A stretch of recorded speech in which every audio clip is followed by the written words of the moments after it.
मेरा नाम रूपाली है। मैं पुणे जेल की एक जेलर महिला हूँ। आखिर वहाँ रोज रात को मुजरिम औरतों को अंधेरे कमरे में मिठाइयाँ क्यों दिया जाता था? यह एक परेशान करने वाला सवाल है। इस राज को जानकर आपके भी रोंगटे खड़े हो जाएंगे। पुणे जेल का एक खौफनाक रहस्य। यह रात एक डरावनी रात थी, जब हमारे घर में अचानक से दरवाजे पर दस्तक हुई। सब घर वाले शहर से बाहर शादी में गए हुए थे और मैं इस वजह से नहीं जा सकी थी क्योंकि मेरे एनुअल एग्जाम चल रहे थे। माँ ने नौकरानी को कह दिया था कि मेरे साथ यहाँ 2-3 दिन तक रुके, मगर अचानक शाम को ही नौकरानी के बच्चों की तबीयत खराब हो गई तो उस बेचारी को जाना पड़ा। फिर मैंने दरवाजे और खिड़कियाँ अच्छी तरह से बंद कर लिए थे और आराम से सो गई। जब अचानक से दरवाजे पर दस्तक हुई, मेरी नींद खुल गई और मैं घबरा गई और घबरा कर उठ गई। मैंने सोचा कि इतनी रात को कौन आएगा। मैं पहले तो डर गई कि रात के इस वक्त कौन आया है। बाहर से किसी की आवाज़ आई, प्लीज़ दरवाज़ा खोलिए, मुझे मदद की बहुत ज़रूरत है, मैं जख्मी हूँ, प्लीज़ दरवाज़ा खोलिए। इन दोनों वैसे भी शहर के हालात बहुत ख़राब चल रहे थे और मैं सच में सोच में पड़ गई कि दरवाज़ा खोलूं कि नहीं। इस बार फिर से एक औरत की आवाज़ आई, प्लीज़ दरवाज़ा खोल दीजिए वरना वह मेरी जान ले लेंगे। मैं किसी को मुसीबत में नहीं देख सकती थी, इसलिए मैंने फैसला किया कि दरवाज़ा खोल देती हूँ, क्योंकि पता नहीं किसी को मेरी मदद की ज़रूरत हो। मैं दरवाज़ा खोली तो बाहर एक औरत खड़ी हुई थी और मुझे देखकर जल्दी से अंदर आ गई और दरवाजे को बंद कर दिया। मैंने ध्यान से उसको देखा तो वह लगभग 30 साल की एक खूबसूरत जवान सी लड़की थी। उसी वक्त उससे हालातों में बेचारी बहुत परेशान लग रही थी। उसकी हालत बहुत गंभीर थी। उसी गंभीरता में उसकी खूबसूरती को वह छुपा रही थी। माथे पर खून लगा हुआ था। वह बहुत बुरी तरह से जख्मी हो गई थी। अभी मैं उसको देख ही रही थी कि अचानक से पुलिस के सायरन बजने लगे। मैं चौंक कर उसको देखा। मुझे कुछ गलत होने का एहसास हुआ, जैसे मैंने कुछ गलत कर दिया हो। वह कहने लगी, मुझे कहीं छुपा दो, पुलिस मेरे पीछे है, प्लीज़ मेरी मदद करो। मैं सोच में पड़ गई। मुझे बहुत ही पछतावा हुआ कि मुझे इसको अपने घर में जगह नहीं देनी चाहिए थी और ना ही इसकी मदद करनी चाहिए थी। अगर पुलिस ने छापा मार लिया तो मैं भी इसके साथ जेल चली जाऊंगी। और उनकी आवाज़ धीरे धीरे करीब आती जा रही थी। मेरे दिमाग ने बिल्कुल भी काम करना बंद कर दिया था। मुझे समझ में नहीं आ रहा था कि मैं क्या करूं।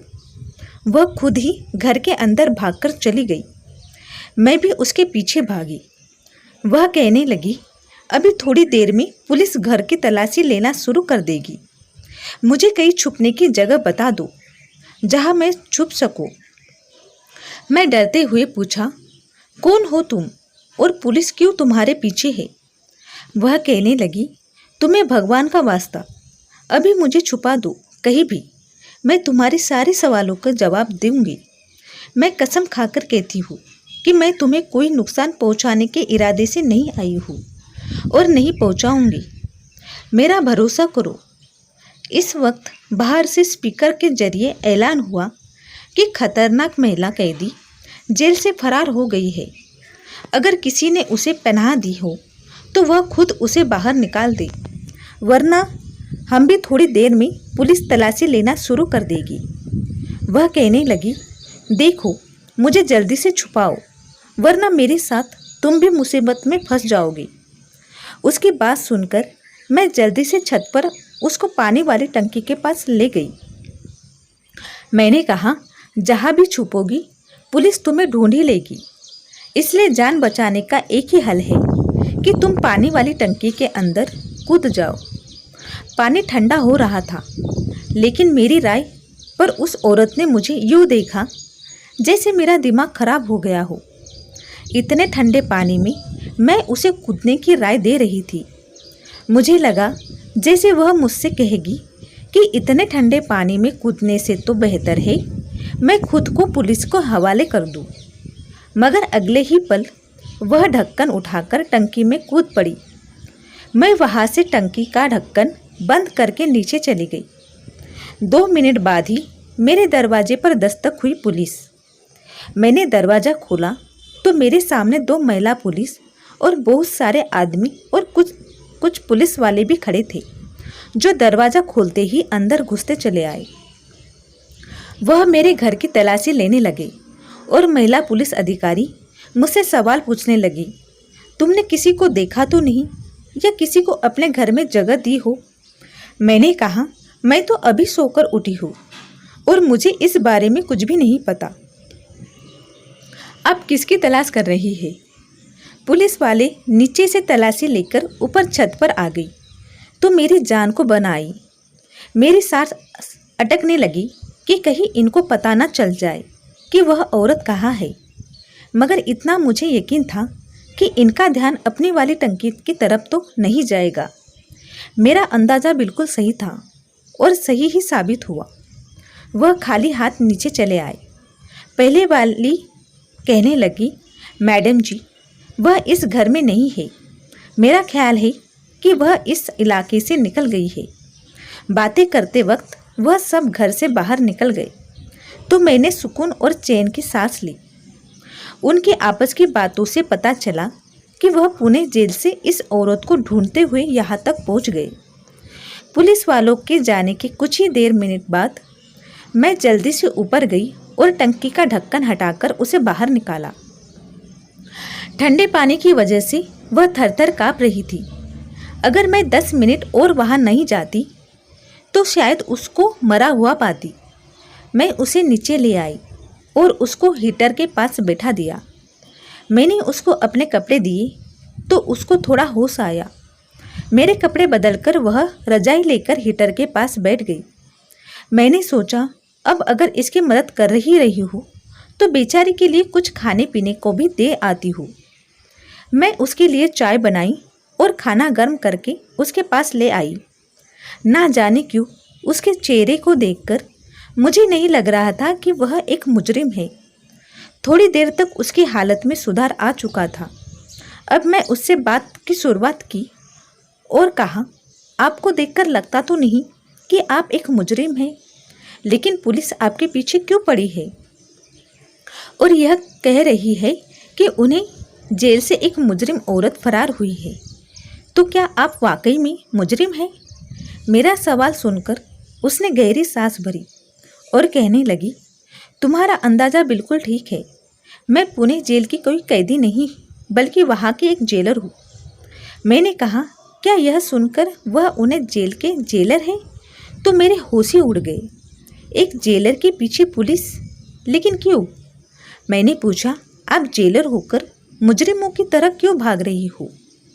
तो वह कहने लगी कि बड़ी लंबी कहानी है, सुनकर क्या करोगे? मैंने कहा, देखिए, मैंने आपको अपने घर में जगह दी है, आपकी मदद की है। अब आपको भी अपनी कहानी मुझे सुनानी होगी, क्योंकि मैं यह सब आपसे इसलिए भी पूछ रही हूँ क्योंकि मैं भी पुणे की एक जेल में जेलर के लिए अप्लाई किया हुआ है। तो मुझे आपकी कहानी सुनकर मालूम हो जाएगा कि वहाँ के क्या हालात हैं। वह कहने लगी, ठीक है, अगर तुम्हें इतना ही जानने का शौक हो रहा है तो मैं बताती हूँ। मेरा नाम प्रतिभा है और मैं एक बहुत अच्छी और इज्जतदार खानदान से ताल्लुक़ रखती हूँ। हम 2 बहनें और 2 भाई हैं। मेरे पिताजी पुणे के थाने में हवलदार थे। मेरे पिताजी ने बचपन से ही हमें सच्चाई और ईमानदारी का सबक पढ़ाया था और यही समझाया था कि अपने काम से हमेशा वफादार रहना चाहिए, चाहे काम कितना ही मामूली क्यों ना हो और रुतबा चाहे छोटा मिले या बाद, कभी भी अपने ईमान का सौदा मत करना। मेरे पिताजी एक सच्चे और ईमानदार हवलदार थे। अपनी सारी जिंदगी नौकरी के दौरान उन्होंने कभी भी 1 रुपये की भी रिश्वत लेना गवारा नहीं समझा। पिताजी के साथ के दोस्तों ने अपने घर पक्के कर लिए और अच्छी जिंदगी गुजारने लगे थे, मगर हमारा गुजारा गरीबों की तरह ही मुश्किलों से ही हो रहा था। मैं पिताजी की बहुत लाडली बेटी थी। इसलिए अक्सर घर के हालात से तंग आकर मैं भी उनसे कहती थी कि पिताजी, आप अपने साथ के लोगों को ही देख लीजिए, उन्होंने किस कदर तरक्की कर ली है, उनसे ही कुछ सीख लीजिए। उन लोगों के घरों में सब तरह के ऐश्वर्य आराम है। उन लोगों के घर रोजाना अच्छे अच्छे पकवान बनते हैं और हमारे यहाँ वही रूखी सूखी, और हम लोग तो दिवाली पर भी अच्छे पकवान नहीं बना पाते हैं। हमें तो कुछ अच्छा देखने को भी नहीं मिलता, तो खाना तो दूर की बात है। उनके बच्चे कितने अच्छे स्कूल और कॉलेज में पढ़ते हैं और हम लोग तो सरकारी स्कूलों में जाते हैं। बाद में हमें नौकरी भी वैसी ही मिलेगी, कोई भी छोटी सी क्लर्क जैसी। पिताजी हंसकर कहते हैं, बिटिया रानी, तू फिक्र ना कर, तेरे भाग्य में बहुत बड़ी और ऊंची नौकरी है। मैं मजाक में हंसती, और क्यों पिताजी, क्या मैं पुणे जेल में एक जेलर बनूंगी? पिताजी कहते हैं, तो इसमें इतने हैरानी वाली क्या बात है? तू अच्छे नंबरों से परीक्षा पास कर लेगी तो लग भी जाएगी। और मैं हंस के कहती थी, पिताजी, आप भी किस ज़माने में जी रहे हैं? मेरी सिफारिश होगी तभी तो किसी नौकरी पर लग जाऊंगी, वरना पैसे देकर नौकरी करने वालों तो हमारे हालात नहीं है। पिताजी ने कहा, ना रिश्वत और ना ही सिफारिश, कभी भी जिंदगी में इन दोनों चीज़ों की तरफ झुकने का सोचना भी मत। मेरे पिताजी का तो हाल ही था कि वह एक ईमानदारी और फर्ज पर अपनी जान दे सकते थे। मेरी बहन स्कूल में पढ़ने लग गई और बड़ा भाई पिताजी के रिटायर होने के बाद उनकी जगह पर लग गया। मैंने अपना एक मकसद बना लिया था कि मुझे भी पुणे की जेल का जेलर बनना है, और इसके लिए मैं जी जान से टेस्ट की तैयारी करने लगी और टेस्ट भी दे दिया। मुझे उम्मीद थी कि मेरी नीयत अच्छी है तो मेरी विनती भी सुन ली जाएगी, और ऐसा ही हुआ। मैं पुणे के जेलर के लिए सिलेक्ट हो गई। वह दिन मेरी ज़िंदगी का सबसे हसीन दिन था। मेरे सारे ख्वाब पूरे हो गए थे। मैं बहुत खुश थी, जैसे मुझे ज़िंदगी की सबसे हसीन खुशी मिल गई हो। मेरा सपना सच हो गया था। पिताजी ने इस मौके पर सिर्फ यही कहा कि जेल में अलग अलग तरीके की परेशानियां तुम्हारे सामने आएगी, बस ख्याल रखना, ईमानदारी से अपने ड्यूटी को अंजाम देना। मैंने अपनी ड्यूटी संभाल ली। पुणे जेल एक बड़ी चीज़ थी और औरतों की एक बड़ी तादाद पर वहाँ पर थी। शुरू के दिन थे और मुझे बहुत अच्छा लग रहा था, जैसे मेरे पास एक पावर थी। जब वह मुझे सैल्यूट करते तो मेरा सीना फक्र से चौड़ा हो जाता था। प्रतिभा यहाँ तक की कहानी सुनाकर चुप हो गई। मुझे उनका चुप होकर रुक जाना बेचैन कर गया। मैं उनकी कहानी में यूं खो गई थी कि मुझे ऐसा महसूस हो रहा था कि जैसे यह सब मेरे सामने हो रहा हो। मैं बेचैनी से कहा, प्रतिभा, फिर क्या हुआ, आगे बताइए ना। वह सांस लेकर दोबारा से शुरू हो गई तो मुझे तसल्ली हुई। वह औरतों को उनमें जुर्म के मुताबिक कैद किया गया था। रोज़ सवेरे 6 बजे जेल के दरवाजे खोल दिए जाते थे। उसके बाद औरतों को नाश्ता करवाती और उसके बाद उनसे काम शुरू करवा दिया जाता था। कुछ औरतें चक्की पीसती थी, कुछ सिलाई करती थी, और नौजवान लड़कियां जो पढ़ाई लिखाई किया जाता था ताकि वह वहाँ से निकलने के बाद कुछ बनकर निकले। शाम को सूरज डूबता और जब रात होने को आती उनको खाना दिया जाता था और उनको वापस जेल में भेज दिया जाता था।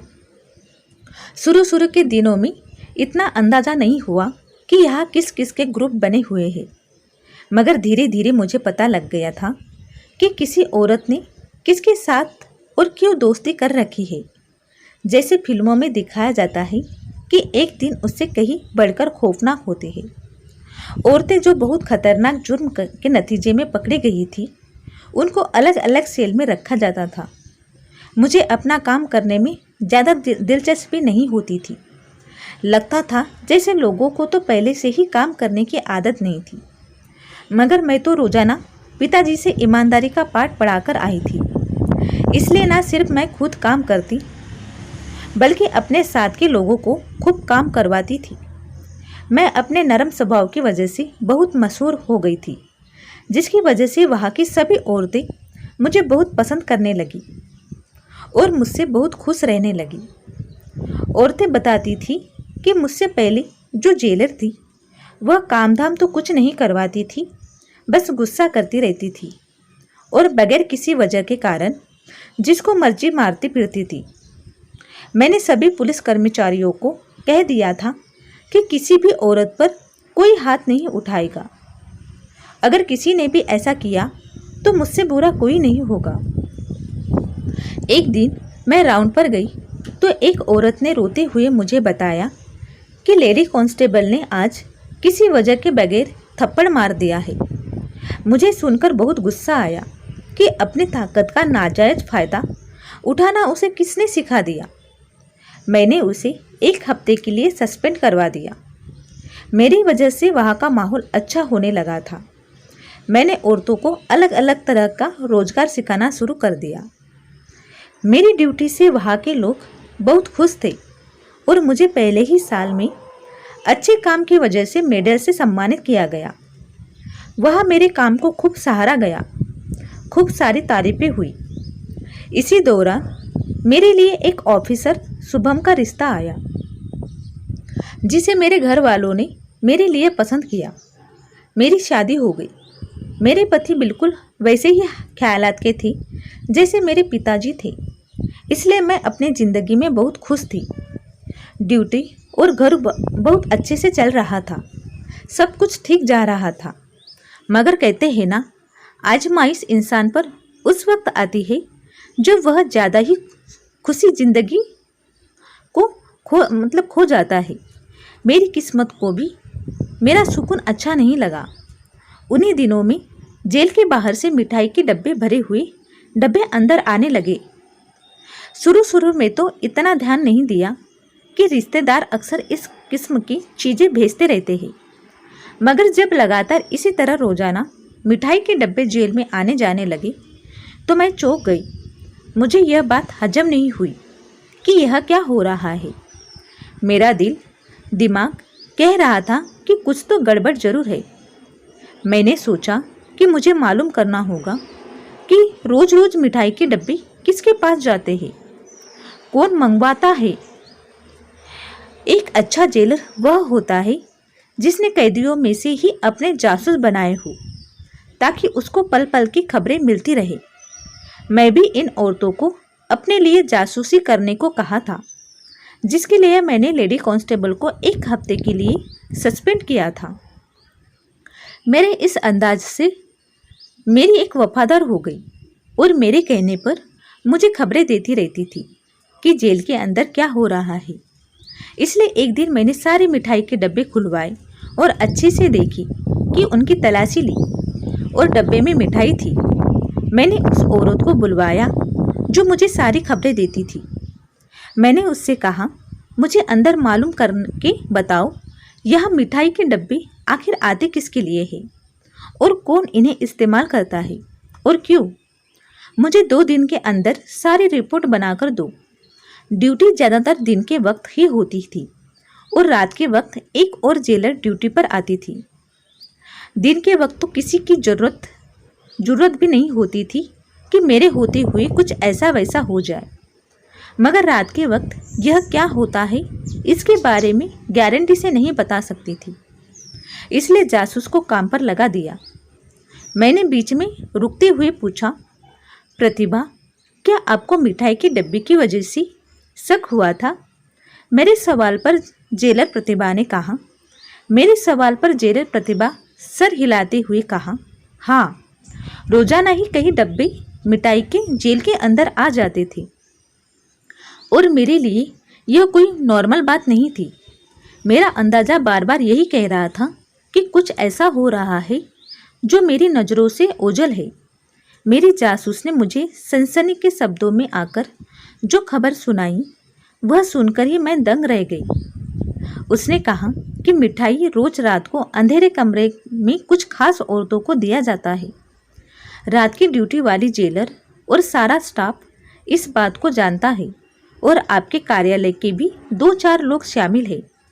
मैं उलझन में पड़ गई कि अंधेरे कमरे में मिठाई क्यों औरतों को दिया जाता है? इसका क्या मतलब हुआ? मैंने अपने जासूस से कहा कि मुझे उन औरतों के नाम बताओ जो रोजाना अंधेरे कमरे में जाकर मिठाइयाँ खाती है। जासूस ने उनके नाम बताए और औरतों को देखकर मैं चौंक गई। वह औरतें पहले तो इतनी सेहतमंद नहीं थी, दुबली पतली सी थी, मगर अब देखा तो वह काफ़ी सेहतमंद लग रही थी।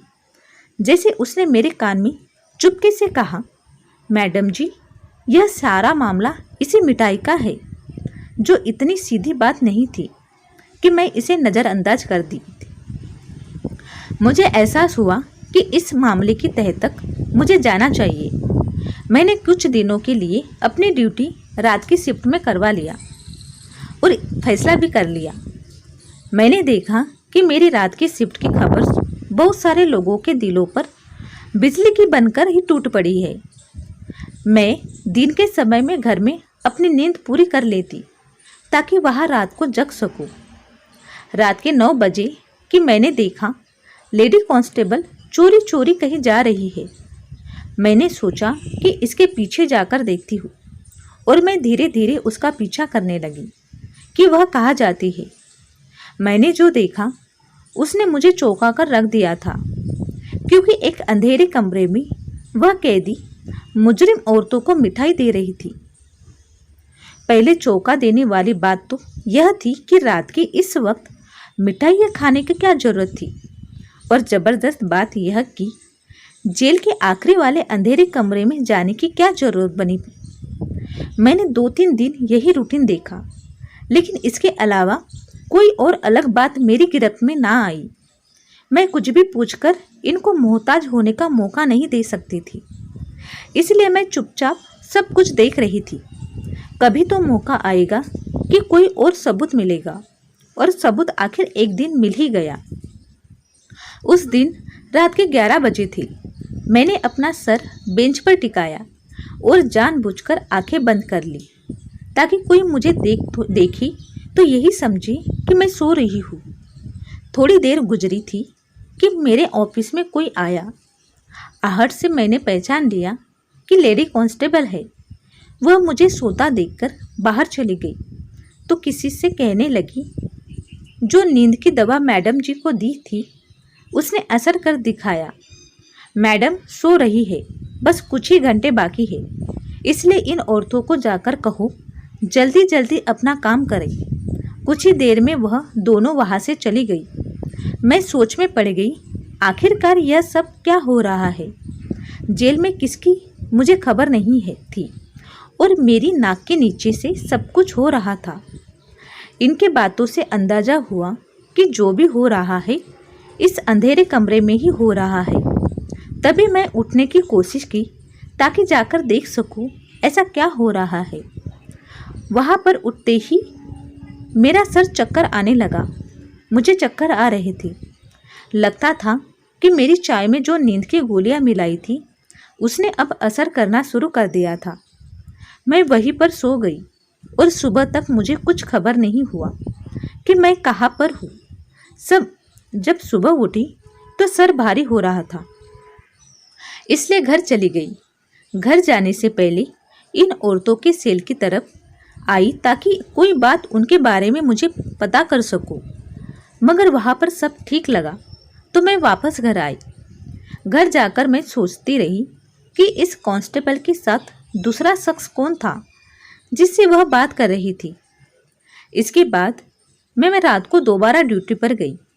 मैंने फैसला कर लिया था कि मुझे क्या करना है। मुझे कल की तरह चाय पेश की जाएगी, मगर आज मैंने वह चाय नहीं पी। पास के ही वॉश बेसिन में फेंक दी और बेंच पर सर रखकर आंखें बंद कर ली। थोड़ी देर बाद वह कप लेने आई तो मुझे सोता हुआ देखकर तसल्ली अंदाज में बाहर चली गई। थोड़ी देर बाद मैं भी बाहर निकल आई तो रात के 11 बज रहे थे। जेल में हर तरफ की लाइट बंद थी, हर तरफ अंधेरा ही अंधेरा था। मैं चुपचाप उसकी तरफ बढ़ गई जहाँ इस अंधेरे कमरे में वह औरतें रहती थी जो रोज़ मिठाइयाँ खाती थी। लेकिन आज वह उस कमरे में अंधेरा नहीं था। किसी ने मोबाइल के टॉर्च ऑन करके रखा था मैं एकदम उन सब पर चिल्लाई और मैंने चीख कर कहा कि यह सब क्या हो रहा है। जो नज़र में मेरे सामने था उसे अपने आंखों के सामने देखकर मुझे यकीन भी नहीं हुआ। मेरा स्टाफ इतनी घिनौनी साजिश में शामिल है। सुरंग खोद रही थी वो औरतें। उन्होंने अच्छी खासी सुरंग खोदी हुई थी। जाने कितने हफ्तों से यह काम किया जा रहा था। वह औरतें कत्ल के आरोप में यह जेल में आई हुई थी और अदालत की तरफ से उन दोनों को उम्र कैद की सज़ा सुनाई गई थी। वह दोनों यहाँ से फरार होने के लिए सुरंग खोद रही थी और इस काम में मेरा पूरा कार्यालय भी शामिल था। लेडी कांस्टेबल का यूं मुझे सामने देखकर सांस रुक गई थी। उसके हाथ से मोबाइल नीचे गिर गया। उसके टॉर्च ऑन करके वह उनके सर पर खड़ी थी।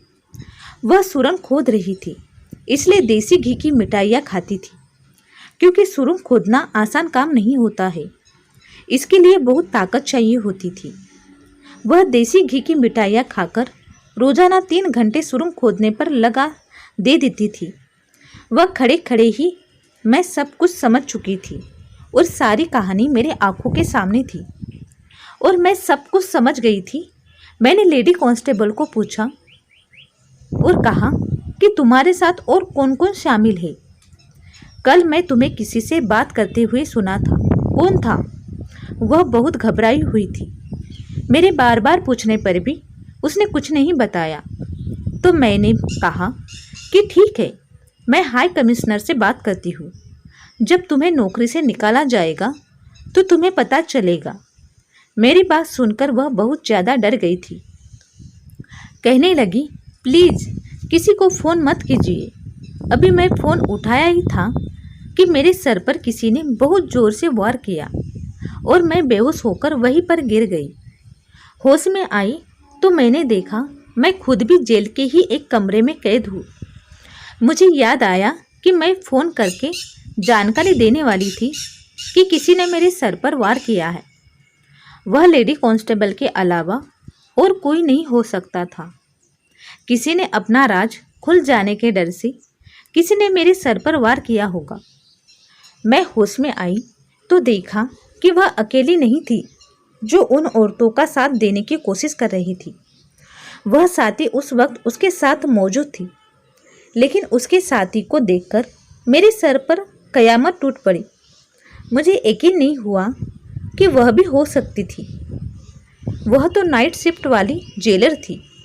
मुझे तो लगता था जैसे वह एक लापरवाह लड़की है, मगर वह इतनी घटिया निकलेगी कि कानून की वर्दी पहनकर कानूनी कामों को अंजाम देगी। फिर इन दोनों ने मिलकर मुझे कैद कर लिया था। इन्हीं दोनों की मदद से वह कैदी औरतें सुरंग खोद रही थी और इस मदद के लिए वहाँ की कांस्टेबल को बहुत सारा पैसे दिए गए थे। पैसे के लालच में आकर ऐसे गैर कानूनी कामों का अंजाम दिया जाता था। बाद में मुझे मालूम हुआ कि यह मामला ज़्यादा गंभीर हो चुका है। जो मिठाइयाँ जेल के अंदर चेक होकर आती थी उसे देसी घी में खास ड्रग्स में मिलाकर शामिल किए जाते थे, जिसके रोज़ाना इस्तेमाल से इंसान को उसकी आदत हो जाती है। देसी घी की मिठाइयाँ चोरी चोरी अंदर ही अंदर बेचा जाता था। यह कोई मामूली देसी घी की मिठाइयाँ नहीं थी। यह सारा काम रात के वक्त इस जेलर में मौजूदगी में निहायत चोरी चुपके होता था। यह सारी बात मुझे खुद अपने मुंह से बताई उसने। अपने सारे जुर्म मेरे सामने कबूल किया, लेकिन वह नहीं जानती थी कि उसने मुझे मेरे ही जस्ट दफ्तर में कैद किया है। वह तो मैंने पहले से ही एक कैमरा लगाकर रखा हुआ था जो सारी बातें रिकॉर्ड कर रहा था। मुझे जब भी किसी का जुर्म कबूल करवाना होता था तो मैं उसको इसी कमरे में ले जाती थी और उसका बयान इसी कमरे में रिकॉर्ड हो जाता था, जो बाद में एक सबूत के तौर पर काम आता। उसने मेरी तरफ से कोर्ट को ऑफिशियल तौर पर छुट्टी का लेटर पोस्ट कर दिया। मेरा गायब होना पूरी तरह से किसी के शक में ना आए। इसके बाद उसने मेरी पहचान के अनुसार एक रिपोर्ट बनाकर कोर्ट में भेज दी, जिसमें मुझ पर संगीन आरोप लगाए गए थे। इसका इरादा मुझे रास्ते से हटाने का था। आज शाम जैसे ही वह मेरे लिए खाना लेकर कमरे में आई तो मैं उस पर काबू पाकर वहाँ से फरार हो गई और तब से वह मेरे पीछे लगी हुई है ताकि मुझे पकड़ सके। यह थी मेरी सारी कहानी, जिसे सुनने के लिए तुम इतनी बेचैन थी। मैंने सारी कहानी सुनाकर भी हिचकी लेते हुए रूपाली से कहा और कहने लगी, मुझे बस किसी भी तरह कैमरा अपने कब्जे में करना है। सारी बातचीत रिकॉर्ड है, मगर यही मैं सोच रही हूँ कि अब मेरा वहाँ जाना तो खतरे से खाली नहीं है। जब तक मैं अपनी बेगुनाही साबित नहीं कर लेती तब तक मैं कहीं नहीं जा सकती। किसी भी तरह से मुझे उस कैमरे को हासिल करना होगा। मैंने कहा कि मैं आपकी मदद कर सकती हूँ। प्रतिभा मुझे हैरान होकर देखने लगी। मैंने जेलर के लिए अप्लाई किया हुआ है। मेरा ख्याल है आपको नौकरी से भी निकाल दिया गया है, तभी तो दूसरे जेलर के लिए अखबार में विज्ञापन दिया गया था। मैंने अप्लाई कर रखा है और मुझे टेस्ट देने जाना है। अगर मेरा सिलेक्शन हो गया तो मैं आपकी बेगुनाही खुद साबित कर दूंगी। मैं जेलर प्रतिभा को कहा कि मेरे सब घर वाले मुंबई शादी में गए हुए हैं। आप जब तक चाहे यहाँ पर रह सकती है। मगर अगले ही दिन उन्होंने अपने पति को फ़ोन कर लिया और उसके साथ चले गए। मुझे यह सारी कहानी जानकर इस बेचारी के लिए बहुत दुख हुआ था। प्रतिभा एक ईमानदार जेलर थी। मैंने अगले ही दिन पेपर दिया और विनती करने लगी कि मैं जेलर के तौर पर अपॉइंट हो जाऊं। मेरा मकसद प्रतिभा की बेगुनाही साबित करना था और इस मकसद के लिए ज़रूरी था कि मैं उस जेल के अंदर जाती, और यह सिर्फ जेलर की ही हैसियत से मुमकिन था, जो कि शायद मैं ही कर सकती थी। मेरी प्रार्थना रंग लाई। मुझे सिलेक्ट कर दिया गया। इंटरव्यू की सारी तैयारियां मुझे प्रतिभा ने ही करवाई थी, जिसकी वजह से मैं कामयाब हुई थी। मैंने वहां जाती ही पहले ही दिन देख लिया था कि वह कौन सी औरतें थी जो सुरंग खोदती थी और देसी घी की मिठाइयाँ हजम करती थी। इन औरतों को देखकर अंदाजा हुआ कि इनका काम अभी भी जारी था। मैं छुपकर बड़े अधिकारियों को लेटर लिखकर यह बताया कि जेल में सुरंग खोदी जा रही है और इसकी जिम्मेदार है रात की ड्यूटी वाली जेलर और लेडी कांस्टेबल है। इसके साथ ही मैंने वह कैमरा भी सबूत के तौर पर साथ में भिजवा दिया, जो मुझे ठीक उसी जगह पर मिला था जिसका मुझे प्रतिभा ने बताया था। ठीक रात 11 बजे जेल के सेल में छापा पड़ गया, जहां सुरंग खोदी जा रही थी, और उन औरतों को सुरंग खोदते हुए रंगे हाथों पकड़ा गया। लेडी कांस्टेबल और नाइट ड्यूटी वाली जेलर को गिरफ्तार कर लिया गया और उनको कड़ी से कड़ी सजा सुनाई गई। यह सब मैंने अपनी ड्यूटी के दूसरे ही दिन किया था, क्योंकि मेरा इरादा ही यही था कि सच सामने लाया जाए। जेलर प्रतिभा की बेगुनाही साबित हो गई और उसे उसकी पोस्ट दोबारा से दे दी गई। उन्हें जेल की नाइट ड्यूटी और दिन की ड्यूटी मुझे दे दी गई। जेलर प्रतिभा ने मेरा बहुत शुक्रिया अदा किया और मुझसे कहा कि तुम्हारा बहुत एहसान है कि तुमने मेरी मदद की, और अब मेरी जेल और प्रतिभा के साथ बहुत अच्छी दोस्ती हो गई है। हम दोनों पहले की तरह मिलकर जेल का माहौल बहुत अच्छा कर दिया और सब कुछ पहले की तरह ही अच्छा होने लगा था। तो यह थी आज की स्टोरी। तो फ्रेंड्स, आपको यह स्टोरी कैसी लगी तो प्लीज़ मुझे कमेंट बॉक्स में ज़रूर बताइए, और अच्छी लगी तो प्लीज़ एक लाइक ज़रूर करें, और चैनल पे नए हो तो सब्सक्राइब करना ना भूलें और बेल आइकन बटन को भी प्रेस कर लीजिएगा, ताकि आने वाली सारी वीडियोस आपको टाइम पे मिल सके। तो चलिए ऐसी ही अच्छी अच्छी स्टोरीज देखने के लिए बने रहिए। तो मिलते हैं नेक्स्ट स्टोरी के साथ, तब तक के लिए बाय बाय।